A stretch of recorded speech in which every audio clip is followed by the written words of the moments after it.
Okay, kom ons praat oor die huwelik en saam bly en wanneer sien God dit as 'n huwelik? So baie mense vra my, pastoor, is dit sonde om saam te bly? Is dit verkeerd? Voor huwelikse seks is dit verkeerd, mag ons net seks in die huwelik hê? Nou wil ek vir jou sê, ja, ons is suppose om net dit in die huwelik te hê, maar hoe ons in vandag se tyd gebrainwash is oor die huwelik is my probleem. Die huwelik is een van die belangrikste instellings wat God gemaak het. En dis nog steeds iets wat baie naby aan God se hart is. En dis iets wat die vyand geweldig aanval. 80% van my ministry is gefokus op huwelik. Julle weet self, ek beklei al lank vir my huwelik. Nou, die probleem is vandag. Mense dink 'n huwelik is wanneer die man 'n mooi suit aantrek, die vrou trek 'n wit rok aan en opgedolly, daar gaan ons kerk toe, ons gaan staan voor 'n priester of 'n dominee, 'n predikant, whatever, en ons exchange ringe en ons maak daai belofte en nou is ons getroud. Omdat die pastoor en jy 'n huweliksregister geteken het. Nee, dit is 'n dokument van binnelandse sake wat vir jou sê jy's getroud. Dis nie wat jou getroud maak nie. Okay? Ek hoor daai tannies daar agter, né? 'n huwelik is 'n heilige verbond. Dis nie net 'n kontrak of 'n fees nie, maar 'n eenwording in vlees, siel en gees. Dit het niks uit te waai met 'n stukkie papier wat ek of 'n ander dominee of pastoor of binnelandse sake of die hof vir jou uitreik nie. Want net so maklik soos wat daai papiertjie uitgereik is wat sê, man en vrou, kan jy 'n papiertjie kry wat sê, die hof het verklaar dat jy geskei is. So, kom ons gaan kyk bietjie na die Bybelse manier van 'n huwelik. So, in die Bybelse tyd het die man sy vroutjie ge-identify, okay, hulle het gekyk, besluit, dis die vrou wat ek wil hê.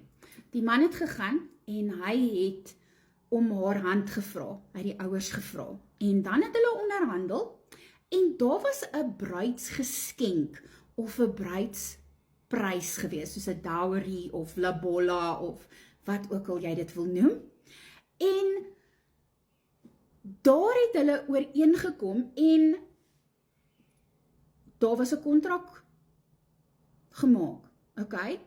Die man en vrou was dan verloof, en die verloving of 'n betrothal het dan plaasgevind. Nou, hulle het soveel klem gelê op 'n verloving, dat as jy die verloving wou breek, moes jy 'n skeibrief kry.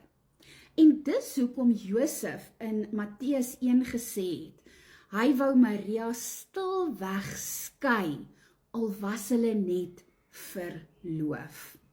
Daarna het hulle 'n partytjie gehou, partykeer vir 2 weke. Okay, soos die troue waar in Kana waar Jesus die water in wyn verander het. Daardie viering het gewys dat hulle hele gemeenskap hulle verbond erken. Dis hoekom ons vriende en familie na ons troue toe nooi. Okay. Uiteindelik het die man en sy vrou huis toe geneem. Hulle het een geword, gemeenskap gehad en hulle verbond erken. Hulle was dan een in vlees en een in gees. Genesis 2 vers 24. Die Bybel sê vir ons in Maleagi 2 vers 14, die Here is getuie tussen jou en die vrou van jou jeug. Sy is jou metgesel en die vrou van jou verbond. Dit wys vir ons dat God self getuie is wanneer 'n man en vrou saamkom. Dit was nog nooit net 'n kontrak of 'n tradisie nie. Dit was altyd 'n geestelike verbond voor God. Nou hier kom die baie belangrike dinge in. So luister nou mooi as jy nou nog kyk. Daarom moet ons verstaan, as jy saam woon en saam kinders het, sien God jou as getroud, want dit is 'n verbond tussen twee mense en God. As jy seksueel was met daai persoon en julle het saam geslaap, sien God dit as een in vlees. Dis hoekom jy nie net kan rondslaap nie. Want elke persoon met wie jy slaap, word jy een in gees. En dis hoekom soveel mense soul ties in hulle lewens het, want hulle gaan slaap rond. Ok, ek keer nie rondslaap goed nie. Asseblief, hoor vir my. Dit is 'n belangrike keuse, maar God sien dit as een van vlees. God kyk nie na 'n stukkie papier nie. Daai papier wat die staat, binnelandse sake, as ek jou die dag trou, in die huweliksregister is daar 'n boek, jy teken, jou man teken, of jou vrou, julle twee getuienisse, en ek teken. En daai boek gee ek in by binnelandse sake. Nou, dis hoekom ek mense nie meer trou nie, want binnelandse sake doen nie hulle job nie, en as die mense kwaad vir my, want hulle sê, hulle is nie volgens binnelandse sake getrou nie, maar ek het my job gedoen. God het sy job gedoen, dis binnelandse sake. Dit wys net weer eens vir my, dat daai papiertjie is nie wat belangrik is nie. Hy kyk na die daad van verbintenis en eenwording. So julle ongelukkig as jy rondloop en jy slaap rond en jy vanaand die man, môre aan daai vrou, okay, jy gee eintlik stukkies van jouself weg, want jy verbind jouself geestelik aan ander mense. En dit maak deure in jou lewe oop. Dit maak deure oop van skaamte, skuld en verwarring. Dit gee die vyand plek om te steel en te vernietig wat God bedoel het vir seën. En dit beskadig toekomstelike huwelike wat mense dra gebrokenheid van verkeerde sielsverbindinge saam met hulle.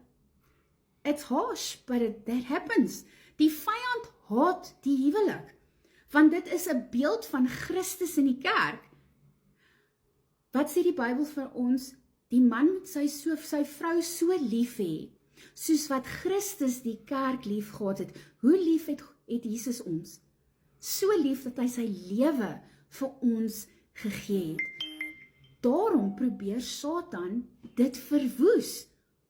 Seksuele sonde is iets op 'n heeltemal 'n ander vlak, want dis iets wat hier binne met jou gebeur. So ja, julle, 'n troue, 'n huwelik, kom ons sê, 'n troue en 'n huwelik is twee verskillende goed. 'n Troue is almal party, yes, lekker, ons drink, ons eet, skinder oor die bruid.